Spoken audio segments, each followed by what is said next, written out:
ಆತ್ಮೀಯರೇ ನಮಸ್ಕಾರ. ನಾನು ನಿಮ್ಮ ಕಾಸಿಂ ಮಲ್ಲಿಗೆ ಮಡುವು. ವಾರಕ್ಕೊಂದು ಕಗ್ಗ ಈ 192ನೇ ವಾರದ ಸರಣಿಗೆ ಆತ್ಮೀಯ ಸ್ವಾಗತ. ಮನೆ ಗುಂಡಪ್ಪನವರು ಏನು ಹೇಳ್ತಾ ಇದ್ದಾರೆ ಬನ್ನಿ ಕೇಳೋಣ. ಮನೆಯಲ್ಲಿ ಸತ್ಯಕ್ಕೆ ಶ್ರುತಿ ತರ್ಕ ಮಾತ್ರದೊಳೆ ಅನುಭವ ಮೊಮದರೊಂದು ನೆಲೆಯಾಗದಿಹುದೇಂ. ಮನೆ ಎಲ್ಲಿ ಸತ್ಯಕ್ಕೆ ಶ್ರುತಿ ತರ್ಕ ಮಾತ್ರದೊಳೆ ಅನುಭವ ಮೊಂ ಅದರ ಒಂದು ನೆಲೆ ಆಗದೆ ಇಹುದೇಂ. ಮನುಜ ಹೃದಯಾಂಗಣದೊಳೆ ನೀತೆನಿತೋ ದನಿಯುದಿಸಿ ಅಣಕಿಪುವು ತರ್ಕವನು ಮಂಕುತಿಮ್ಮ. ಮನುಜ ಹೃದಯ ಅಂಗಣದ ಒಳು ಎನಿತೋ ಧನಿ ಉದಿಸಿ ಅಣಕಿಪುವು ತರ್ಕವನು ಮಂಕುತಿಮ್ಮ. ಸತ್ಯಕ್ಕೆ ಮನೆ ಎಲ್ಲಿದೆ? ಶ್ರುತಿ ತರ್ಕ ಕುತರ್ಕವಾದ ವಿವಾದಗಳಲ್ಲಿ ಮಾತ್ರನ? ಮನುಷ್ಯರ ಅನುಭವವಾದರೂ ಸತ್ಯವನ್ನು ನೋಡಬೇಕಲ್ವಾ? ಮನುಷ್ಯರ ಹೃದಯದ ಅಂಗಳದಲ್ಲಿ ಹಲವಾರು ಸತ್ಯದ ಭಾವಗಳು ಹುಟ್ಟಿ ಈ ಶಾಸ್ತ್ರ ಪುರಾಣ ತರ್ಕ ಕುತರ್ಕವಾದ ವಿವಾದಗಳನ್ನು ಪ್ರತಿಪಾದಿಸುವ ಸತ್ಯವನ್ನೆಲ್ಲ ಅಣಕಿಸ್ತವೆ ಅಂತೇಳಿ ಮಾನ್ಯ ಗುಂಡಪ್ಪನವರು ಇಲ್ಲಿ ಪ್ರಸ್ತಾಪ ಮಾಡಿದ್ದಾರೆ ಸ್ನೇಹಿತರೆ. ಜ್ಞಾನ ತರ್ಕ ಕುತರ್ಕ ಅನುಭವಗಳ ನಡುವಿನ ಸಂಬಂಧವನ್ನ ಅತ್ಯಂತ ಆಳವಾಗಿ ಚರ್ಚಿಸುವಂತೆ ಮಾಡುವ ಈ ಕಗ್ಗ ಸತ್ಯ ಅನ್ನೋದು ಕೇವಲ ವೇದ ಶಾಸ್ತ್ರಗಳಲ್ಲೋ ತರ್ಕ ಕುತರ್ಕಗಳಲ್ಲೋ ವಾದ ವಿವಾದಗಳಲ್ಲೋ ಅಡಗಿಕೊಳ್ತಿಲ್ಲ. ಪ್ರತಿಯೊಬ್ಬ ಮನುಷ್ಯನ ಜೀವನದ ವೈಯಕ್ತಿಕ ಅನುಭವಗಳು ಕೂಡ ಸತ್ಯವನ್ನ ಕಂಡುಕೊಳ್ಳುವ ಮುಖ್ಯ ನೆಲೆಗಳಾಗ್ತವೆ ಸ್ನೇಹಿತರೆ.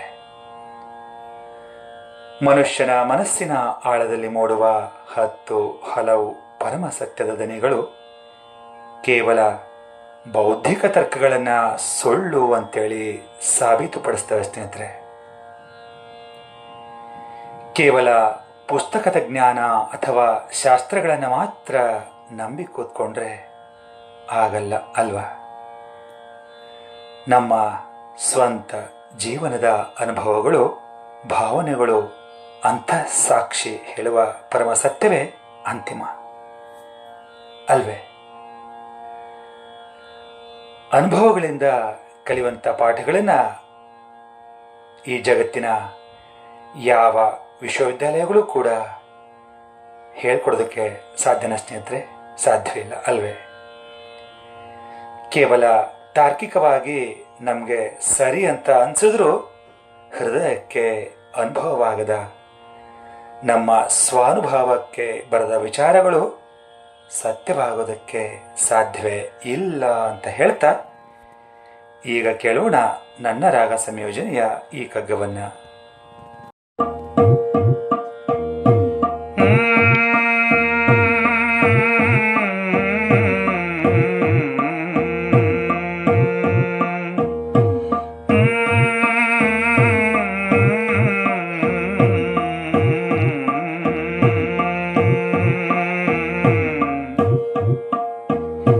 ಮನೆಯಲ್ಲಿ ಸತ್ಯಕ್ಕೆ ಶ್ರುತಿ ತರ್ಕ ಮಾತ್ರದೊಳೆ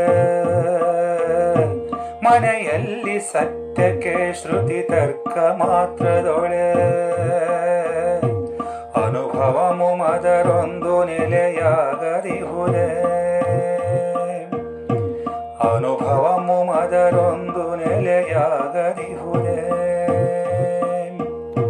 ಮನುಜ ಹೃದಯಾಂಗಣದೊಳೆ ನಿತೆನಿತೋ ದನಿಯುದಿಸಿ ಮನುಜ ಹೃದಯಾಂಗಣದೊಳೆ ನಿತೆನಿತೋ ದನಿಯುದಿಸಿ ಅಣಕಿಪುವು ತರ್ಕವನು ಮಂಕುತಿಮ್ಮ.